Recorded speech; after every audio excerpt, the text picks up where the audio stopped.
भारत का संविधान ये सिर्फ एक रूल बुक नहीं है ना? ये असल में हर भारतीय नागरिक से किया गया एक वादा है। एक ऐसा वादा जो हमें एक सम्मान भरी, एक डिग्निफाइड जिंदगी देने की गारंटी देता है। और आज हम इसी वादे के एक बेहद जरूरी हिस्से को समझने वाले हैं, शोषण के विरुद्ध अधिकार। तो देखते हैं कि आज हम क्या क्या समझने वाले हैं। सबसे पहले हम देखेंगे कि हमारे संविधान का वादा आखिर है क्या। फिर हम सीधे चलेंगे अनुच्छेद 23 पर, जो फोर्स्ड लेबर के खिलाफ है।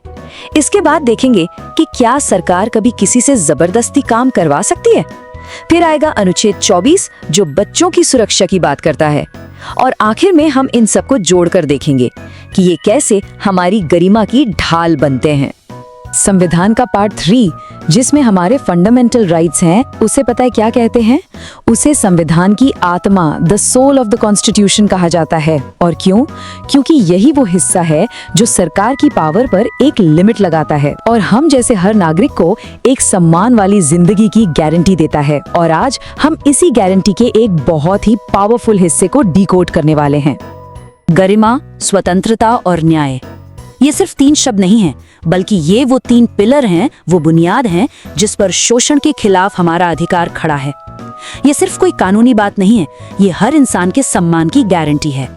तो सवाल ये है कि ये गरिमा, स्वतंत्रता और न्याय मिलते कैसे हैं? हमारा संविधान इसका जवाब 2 बहुत मजबूत आर्टिकल्स के जरिए देता है। चलिए इसके पहले स्तंभ यानी आर्टिकल 23 के साथ शुरू करते हैं।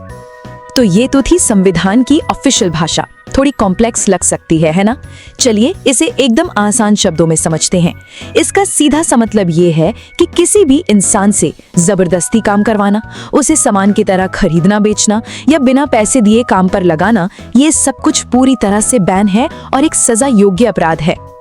हमारा संविधान इस बारे में बिल्कुल क्रिस्टल क्लियर है। वो कहता है कि इंसान कोई चीज नहीं है, कोई कमोडिटी नहीं है जिसे खरीदा या बेचा जा सके। इंसानों की ये खरीद फरोख्त, जिसे हम ह्यूमन ट्रैफिकिंग भी कहते हैं, उस पर पूरी तरह से पाबंदी है, मतलब बिल्कुल मना है। और ये जो शब्द है ना, बेगार, ये हमारे इतिहास की एक बहुत कड़वी सच्चाई थी। आजादी से पहले जमींदार लोग गरीबों से बिना कोई पैसा दिए, बिना किसी मजदूरी के जबरदस्ती काम करवाते थे। ये एक तरह की गुलामी ही थी। हमारे संविधान बनाने वालों ने इस अमानवीय प्रथा को जड़ से उखाड़ फेंकने के लिए ही ये आर्टिकल बनाया था।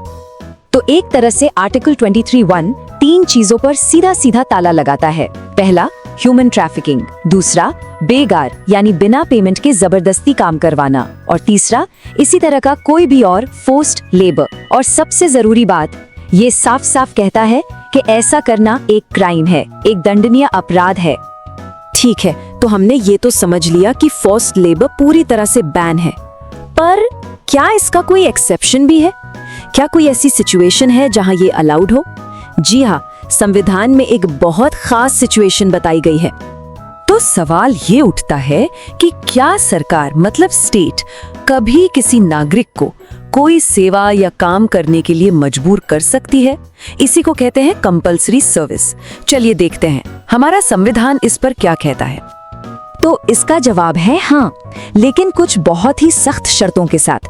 सरकार पब्लिक पर्पसेस यानी सार्वजनिक उद्देश्यों के लिए अनिवार्य सेवा लागू कर सकती है, जैसे मान लीजिए देश की रक्षा के लिए सैन्य सेवा या फिर किसी बड़ी आपदा के समय समाज सेवा।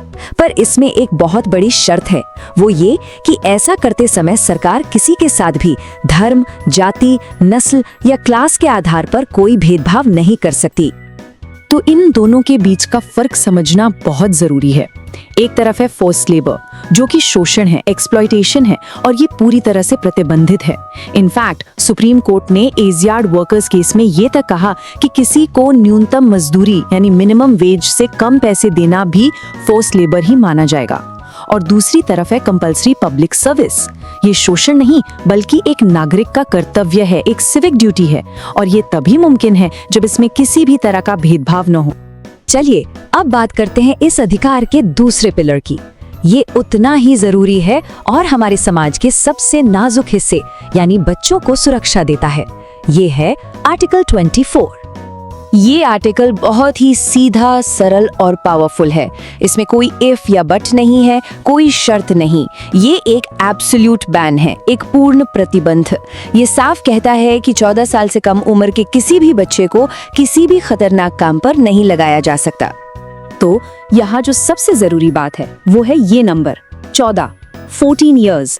संविधान ने ये एक लाइन खींच दी है। इस उम्र से नीचे के बच्चों को खतरनाक काम से पूरी तरह से सुरक्षा मिलती है।